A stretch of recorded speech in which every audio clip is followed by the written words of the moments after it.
Hi, everybody. I'm so happy to have the Sullivan family. That would be Harold and Mildred Sullivan's family and their nephew, Jim Sullivan, whose father was George, joining us today for our first family recording from St. Joan of Arc.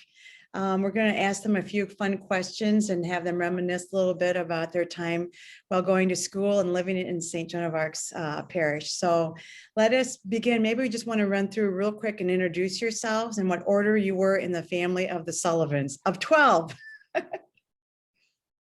Sean Sullivan, number 10.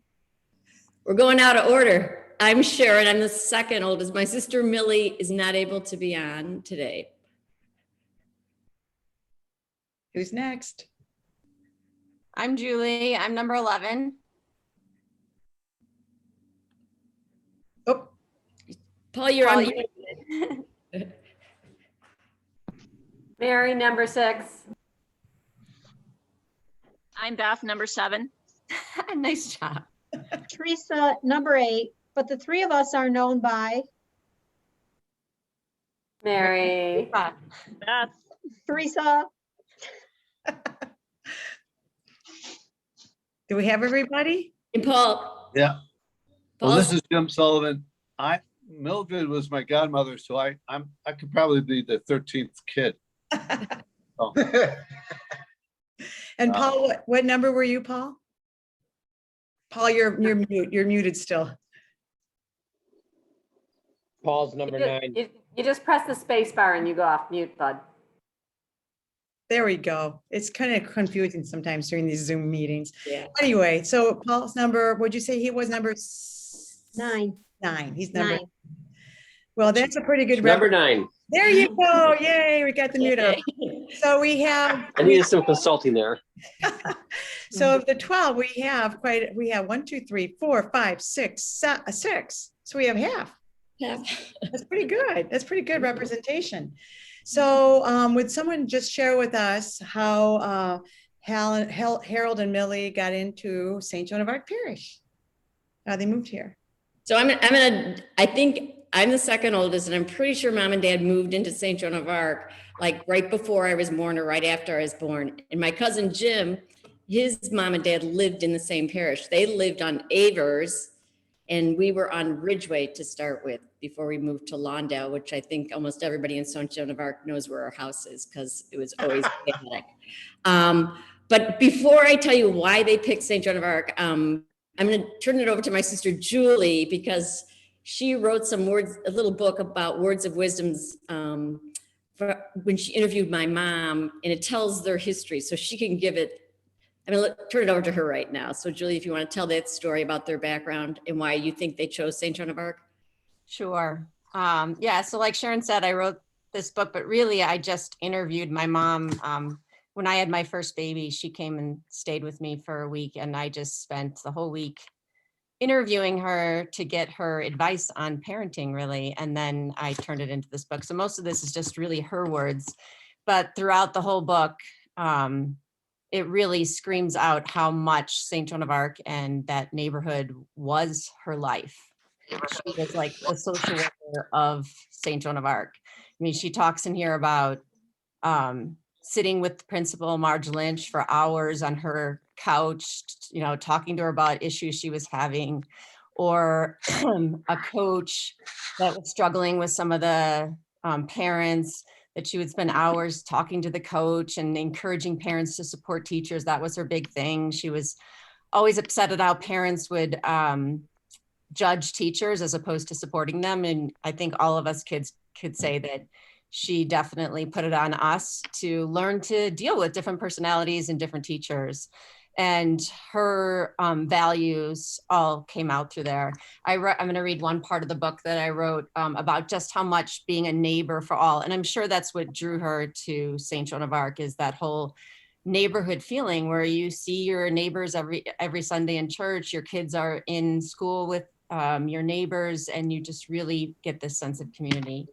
In the book that I wrote, Mildred was a huge believer in being a participating member of her community and passed this belief on to all her children. St. Joan of Arc was where we all went, and it was a community for her. Everyone there seemed to know Mildred Sullivan. She was always very involved in the parish, in the school, or volunteering us kids for the parish. Like a modern day social worker, she stayed with it well into her 80s. Dad spent many Sunday afternoons waiting in the back of the church while she found out what was going on with everyone in the parish. At Christmas, she organized gifts for the needy. A friend, Nancy Moynihan, said, "Every year I got that call from your mom. We need someone to adopt this family. Can you do it?" So it's a great example of it. It was just more St. Joan of Arc gave her the container in which she could thrive and do what she did best.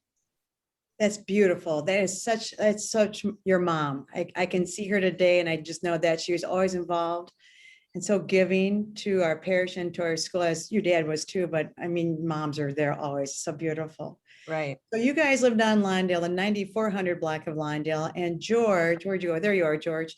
Or sorry, George, Jim, your father, George, where did you grow up?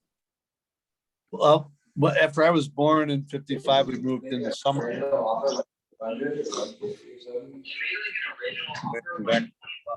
I'm sorry, Jim, say that Oh, again. sorry.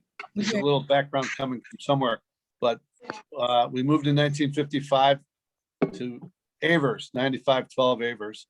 And well, I was talking to Sharon last week, and we realized that when Sharon and I were in sixth grade, there were 12 Sullivans in St. Joan of Arc. 6 from my family and 6 from her family. So that's a really unusual thing. I don't know where else you would have had something like that. Wow. But we loved the neighborhood. I could go up and down every street and tell you where people lived and all the characters and all the funny people and all the friends. And Jim Shelley and I, we went through it all from kindergarten to 8th grade. At the beginning of 8th grade, we moved to Sacred Heart Parish in Winnetka, and I begged my parents to let me finish at St. Joan. So I did. And my dad would drop me off in the morning and I would find some way to get home at night. I probably asked Mr. Shelley to drive me home a few times. I would hang out at the Wolf's house, at the Corcorans, at the Polacheks, at Kerrigan's. And I really got to know people even more by being, it was really special that I was allowed to go back to St. Joan of Arc. I just loved the place. And I told my parents, well, I have to go back because they need me on the football team. Well, we would have lost every game anyway without me. So they didn't need me there to lose all the games. No, actually, if Fred Polachek wasn't hurt, we might have won some games. But anyway, that's kind of my contribution. I'll let someone else talk. Thanks. That's pretty cool. So your dad and Harold were brothers. Right. Yeah. Right. Okay, that's pretty cool. So then. Now excuse me, Joan, they both went to Loyola Academy, correct? Yes. Yeah. Okay. Yeah. Just getting some heritage in there as far as what the lineage is. Right. Sorry, Joan. No, it's great, Jim. By the way, that's Jim Shelley over there in the corner. Everybody knows Jim Shelley. He's helping with the Alumni Association, which is awesome. I love it. Let's go into the time when you guys started going actually to St. Joan of Arc School. If you can kind of give us like who was the priest at that time, the principal, I don't think the addition was added yet. At that point, it was still just the regular first part of the school, correct? Oh my gosh, you're testing Depends our on which memories. child you're talking to. Well, someone just jump in and tell me what their experience was. I'd love to And the hear. kindergarten, nice kindergarten was there for me. Well, one of my experience was having the altar boy. It seemed like every day of the week, because if you put a Sullivan's name in the bulletin to offer to altar boy, Mildred would make us go, and normally altar boys didn't show up. So Paul and I basically altar boyed 5 days a week. Oh, boy. Yeah, that include altar boy at the 7 o'clock mass, which is Monday through Friday. And Father McMahon was very, very gracious to know that we'd be there, because it's tough to get people. And Paul could lip sync the sermon every day behind Father McMahon. Unbelievable. That's a big commitment to get out of bed every morning to do mass. My dear and faithful friends, I can remember it like it was yesterday. Oh, my goodness. That's cool. What was it like for you, Sister Teresa? You know, when I first read that question is like, how did the school make you who you are? I'm like, well, St. Joan of Arc wasn't anything special. Sorry, Joellen. It wasn't anything special. And I think that would have been my answer when I left St. Joan of Arc. And part of that answer is because I kind of thought everybody grew up in a family that loved them, and they lived on a block. When you walked down the road, everybody knew your name, and that you had mass and that you had school. So it was really this community that was just a part of your fabric of your life. It's like, I breathe in air, and it's like, it's no big deal because that air should be with me for every breath I take. And yet without that air, I have no oxygen. I have nothing. And so I really think that St. Joan of Arc was just an extension of our family. And whether it be the school or the parish or the block leading back and forth, you know, it said, they always say it takes a city village to raise a child. And people give mom and dad a lot of credit for raising the 12 of us, but let's face it, you know, I mean, the St. Joan of Arc community neighborhood raised us, and it was all of us together. And I guess it started becoming more and more clear after I became a sister, and I would come home and I'd go to daily mass, and Mrs. Breedman would be like, how's it going for you, Teresa? How's it going for you? And then Mrs. Schufrider and it's like, so I think I spent more than 8 years at St. Joan of Arc, because whenever I came home to that parish, it was home. And it wasn't just the school I went to or the parish I worshiped at, but there were people there that were actually interested. When I started running St. Joe services and we needed a place for a fundraiser, the Breedmans, oh sure, you can do it at the Lexus place, no problem. And all of Joan of Arc gave us all the supplies that we needed for everything. And so I still haven't graduated from Joan of Arc because they're still supporting me in different ways. And so I just think when you talk about a community that embraces you, informs you so much in who you are that you don't really know, that's what Joan of Arc was for me and still is. That's beautifully said. Well, that's very nicely said. Let's go through, if you don't mind, just if you each would touch base on some of your memories or just your impact that the neighborhood, the parish, the school had on your life. So Sharon, do you want to start with that? Well, I have some pictures, I think, that speak loud. Can you screen share? Oh, You yay. see the picture? Does it? Yeah. Okay, so I just want to, just to follow up with Teresa here. Oh, Okay, wow. this is after my dad died. And this is a picture taken in St. Joan of Arc. And these are friends these are friends of my parents. And they all had kids that were in our grades. Like they're the Breedemans, there are Breedemans in all our grades. There's the Schufriders, there were Schufriders in all our grades. There's the O'Grady's, there were O'Grady's in all our grades, and the Moynahans. And they were all in all our grades, okay? And when I looked at this picture, this describes St. Joan of Arc to me. As Teresa just described, everybody who was in that parish was supportive of us. I felt like everybody, they knew who you were and they tried to support you and help you. And the same thing was true of my mom. Like she really cared as much about other people's kids as she did about us. And she would really be upset when other parents complained about teachers, because she was like, no, the teachers are right. They have a hard job. You have to support the teachers. I mean, and trust me, plenty of us gave teachers a hell of a time, but she still felt that the teachers were right and we had to support the teachers. And, Julie tells a cute story in here about some teachers coming over and talking to her and her trying to negotiate with the parents for the kids to sort of be more respectful and support. But this picture to me epitomizes what St. Joan of Arc is. And now let me see if I'm savvy enough to pull up another picture. Okay. Sharon, while you're talking on that one, I just want to say in later years, when we would stay over at the house and I would bring mom to church on Sunday, every one of those people you know, my mom's friends from years ago were at the same mass, and they all had their little place that they sat in. And I go in, I'm like, oh my God, there's the Shoe Fighters, there's the O'Grady's. And then they all talked afterwards. It was very cute. And that was 30, 40 years later. Hey, Yeah, Cher, I'm Sharon, up I'm for gonna something in I'm mass. gonna jump in here for a second. This picture brings tears to my eyes every time I look at it, of joy. All those years going up and down those stairs at St. Joan of Arc, I never noticed that there were the three entrances, the three arches, until they took this picture at my parents' 50th wedding anniversary with what happened from St. Joan of Arc. And it takes my breath away to think of mom and dad and what life meant to them, to have this picture with the Father, Son, Holy Spirit in front of the church and all that grace and blessings. And it's a view of St. John's that I had never appreciated before this picture. And Jim's, your sister Laura took it, I think. Yeah. So this picture is mom and dad's 50th wedding anniversary.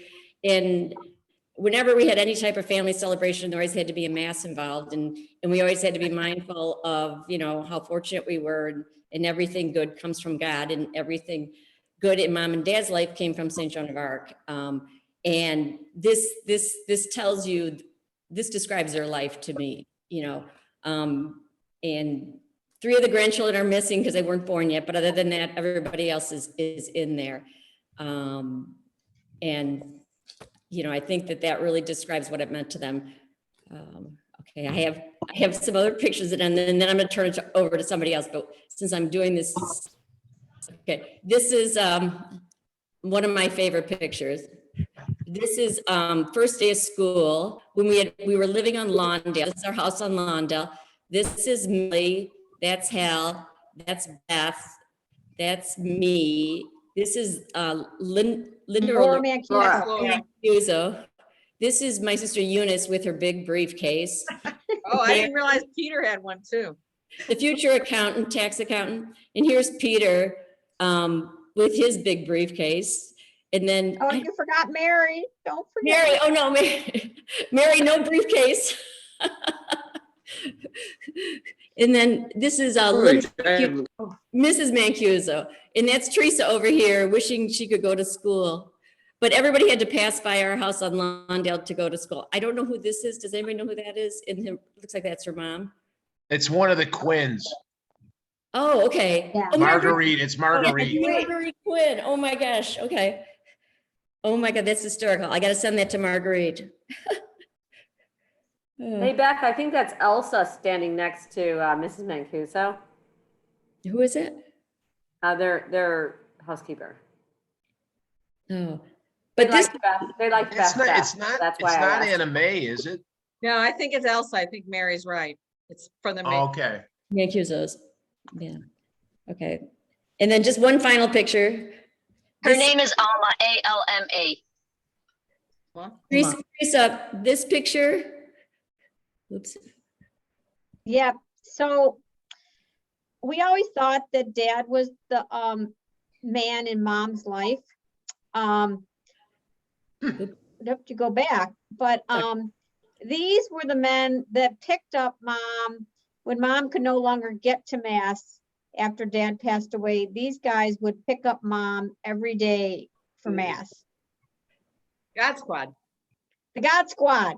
Yeah, they're wonderful men. Wonderful. Yeah, and so talk about the St. Joan of Arc community. They came and picked her up and knew that was meaningful to her. So anyhow, since I just thought these pictures are great, but I'll turn it back to. That's wonderful. Here. I do have a question Every day for they you. would pick her up for mass, and like she'd have her walker. So, you know, she'd get in the car, and then they get in the car, and they get to mass, and no, you got to talk to everybody before you leave. So then they had to wait to be the last person to leave the church and take her home. She's a very Now- sweet lady. I do have a question. I went to several of them myself, but how long did the evening prayer meetings go on? When did they start and how long did they go on for? Okay, don't all look at me like I'm crazy. Do you remember the Bible sessions, reading the Bible? Maybe it was once a week or twice a week in the evening. They did that in the evening, but then they also did it, they started a Saturday after mass. Just to let you know, one of the times when I was going to graduate school, I was at Northwestern, I'd stayed over at my mom's house, and it was after mass, 7 a.m. mass. It wasn't Saturday in the morning, and they always had this Bible study. And so mom Right. she said to the group, I can't come to the Bible study. I'm like, well, Mom, why aren't you going to the Bible study? She said, I have to come and make you lunch for you to go to school, graduate school. But so she was pretty faithful unless she had to make my lunch. Momhood comes first. You could tell that she's a wonderful mother. That's so great. Can I go around and just hear like a couple of your fond memories while you were at school, or some of the traditions that you enjoyed attending St. Joan of Arc? Where'd Sean go? Sean! Hi, Mary, number 6, Beth jumped in, number 7, Teresa, number 8. Yeah, you got the core middle here. Yeah. So, you know, as I had a similar first reaction as Teresa, like it was a great grammar school, but and Sharon said the same thing. As you reflected on it, it was an amazing space. Now, there was 8 of us in that school at one time, and in the individual classrooms I was in, I never felt like a Sullivan. You know, I felt like Mary.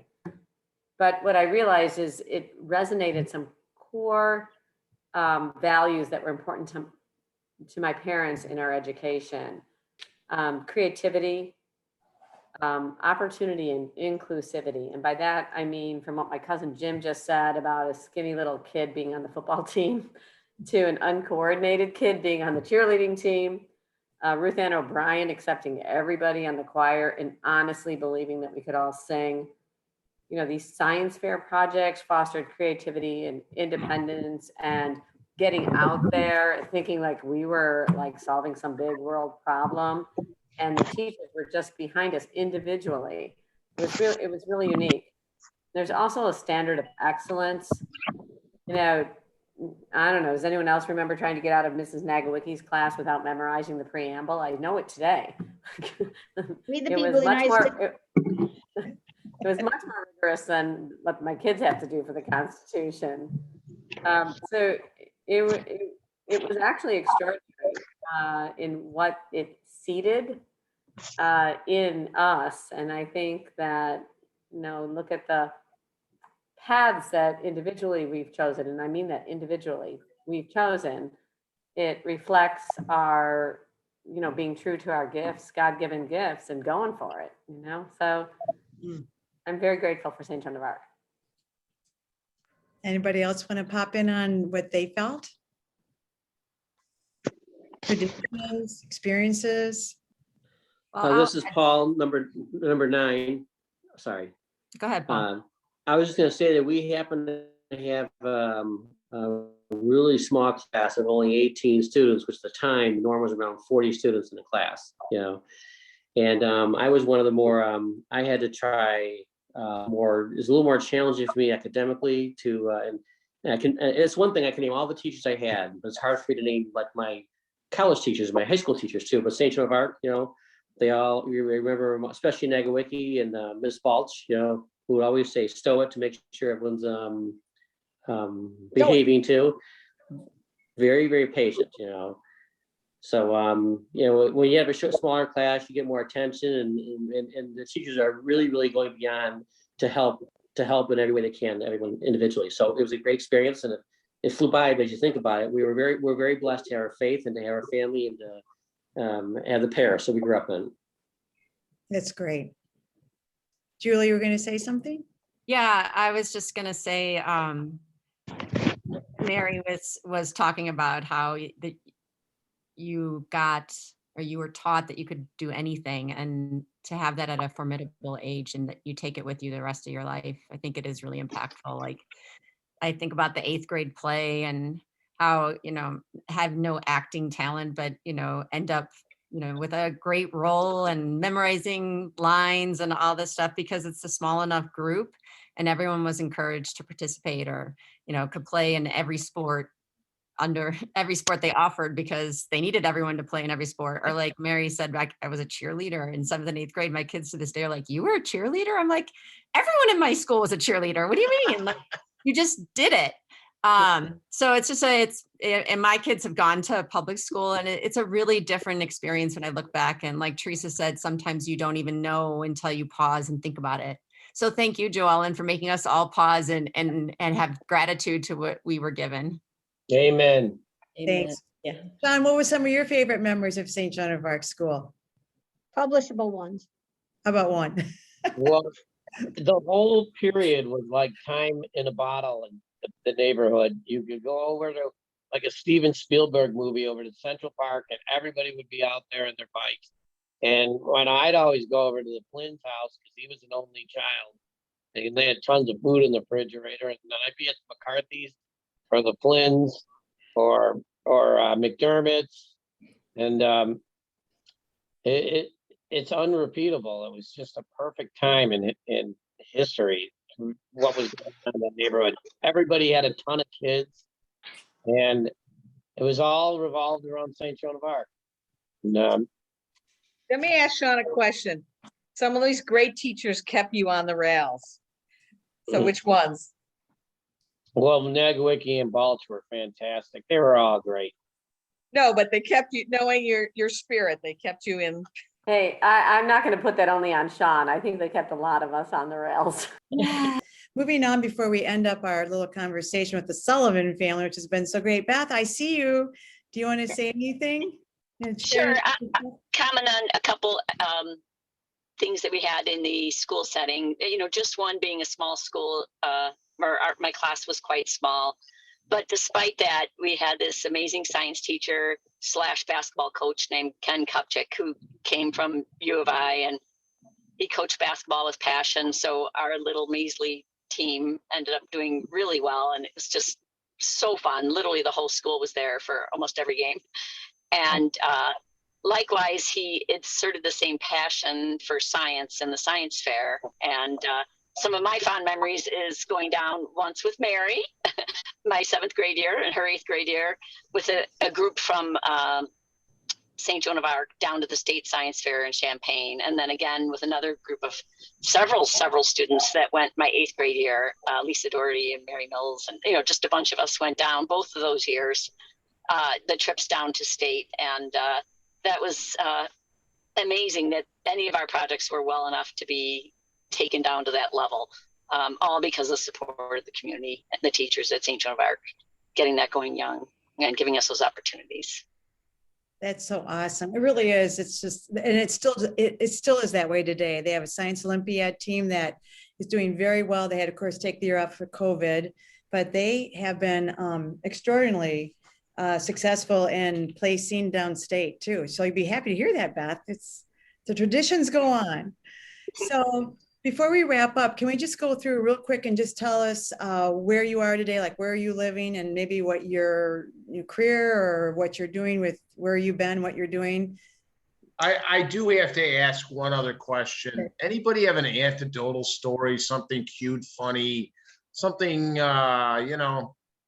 Okay, Eunice, go ahead. All right, I can talk, so I'll say, you know, when at Jim, I didn't get to hear your skinny, is he still on?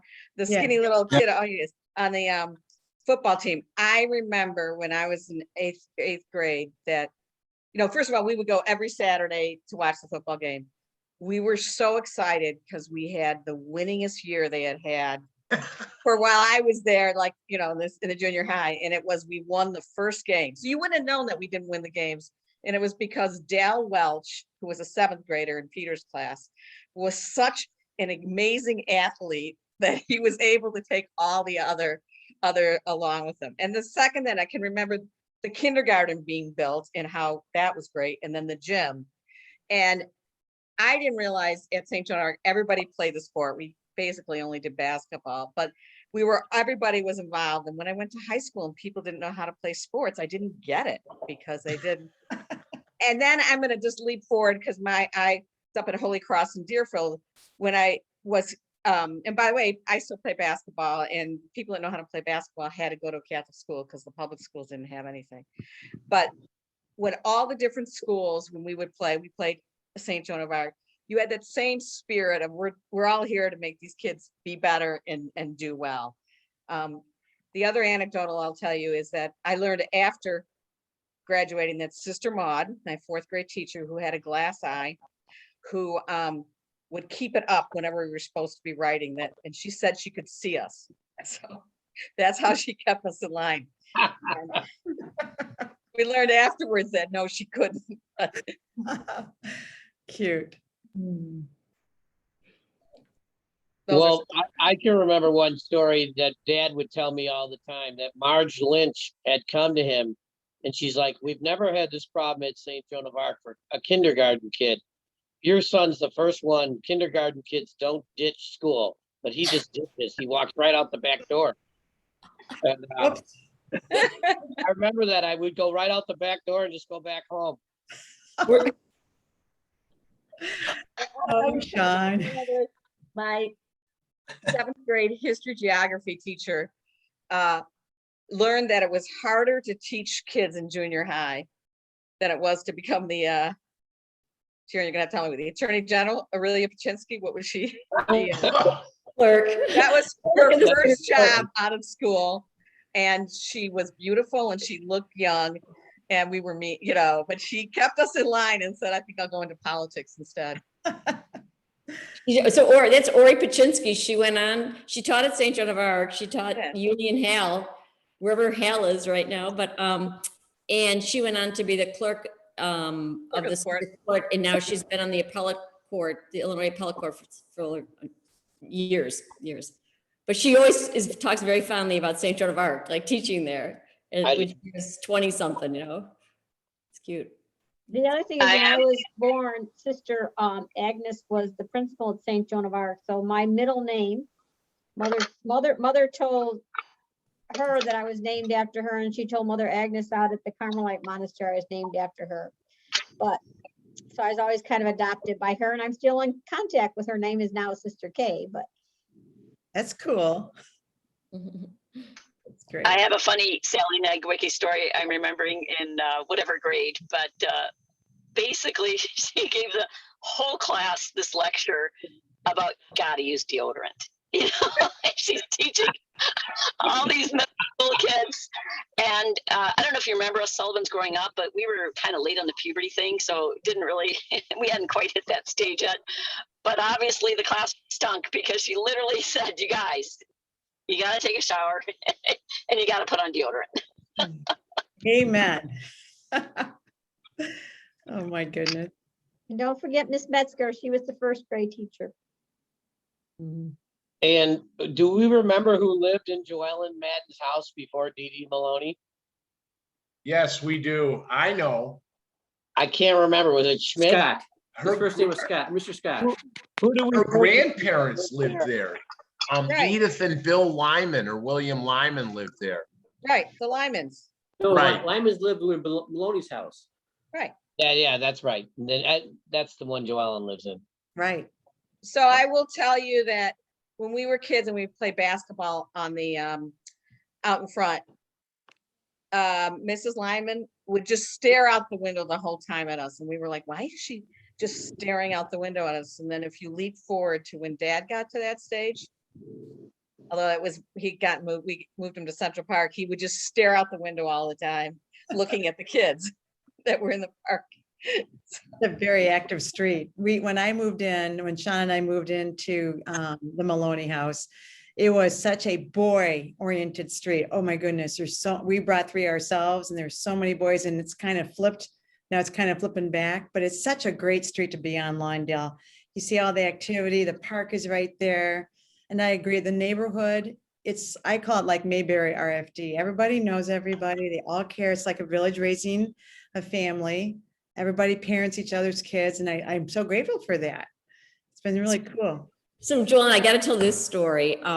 When Mom and Dad were selling their house, I mean, of course, kicking and screaming, they did not want to move out of that house on Lawndale.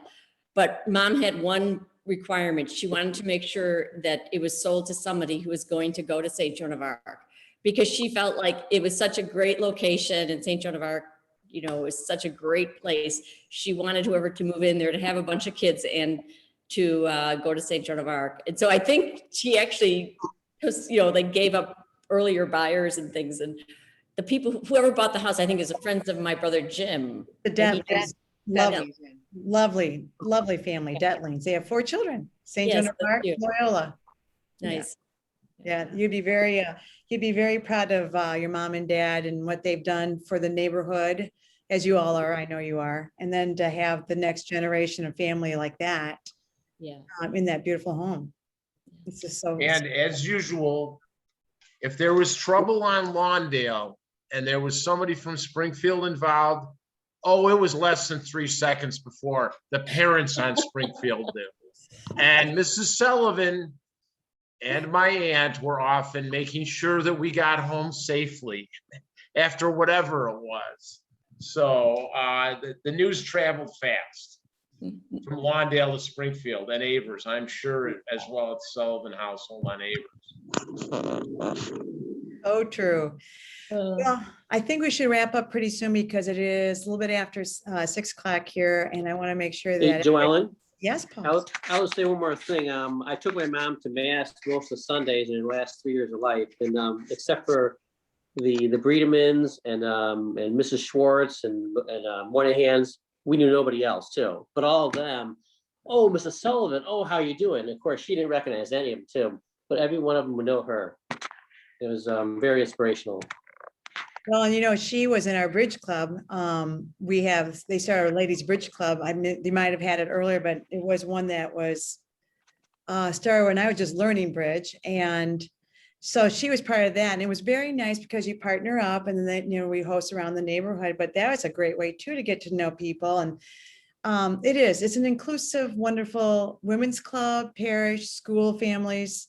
Everybody watches out. It's like, if you're going to be sick or have a baby, you want to do it in our neighborhood, because you know, you don't cook for a long time. You might get a lot of chicken, but Right. it's such everybody takes care of everybody. And that's the spirit that I find the culture at St. Joan of Arc, the Academy, now that it's called the Academy at St. Joan of Arc, it still persists. It's the spirit of kindness and humility and doing for others. It's just that's what St. Joan of Arc is so good at doing.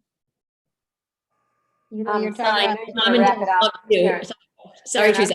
I know Mom and Dad love Joellen, especially because she stepped up and was singing at church every day. And there was nothing that my dad loved better than someone who's singing at church every day. But they loved you, and we really all appreciate what you do for St. Joan of Arc. And Yes. as one of my, Here, here. it's hard to get them to do anything. So we thank you for making us appreciate what we had all those years. And just one final sentence. I think my mom and dad got more back from St. Joan of Arc than they gave, just to be clear. So nice. Yeah. Well, you guys, thank you. Thank you all for making the effort to come on.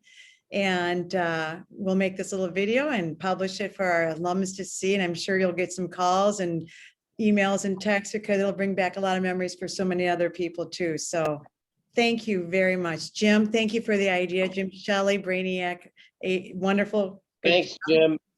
Thanks, Jim. Oh, thank you Thanks, guys Joe, for man. joining in. Really, it's brought back some very heartwarming memories, and St. Joan of Arc for a lot of people really is. It's the best part about what we've done is St. Joan of Arc, seeing the people. And Jim will tell you, you know, the camaraderie we now have and sharing for our class is out of sight, which I am very happy about. So thank you guys for joining. I really, really appreciate it. So please hold the June 11th, 2022 is going to be the all school reunion. You know, make sure you talk to your classmates and well, you're pretty much the whole family's right here, but but the idea is, of course, we want everybody back. We had a really good attendance in 2016, and it's going to be a really wonderful occasion again for everybody to come back and see the school and just be part of the neighborhood once more. So cheer on. Thank you very much. Go Saints. Thanks, Joellen. Thank you. Thanks, Joan. Thanks, Sullivan. Thanks, Joellen. Thanks, Bye. Sharon, for navigating us. Thanks, Thanks, everyone, Joellen. You guys. Bye, cousin Jim.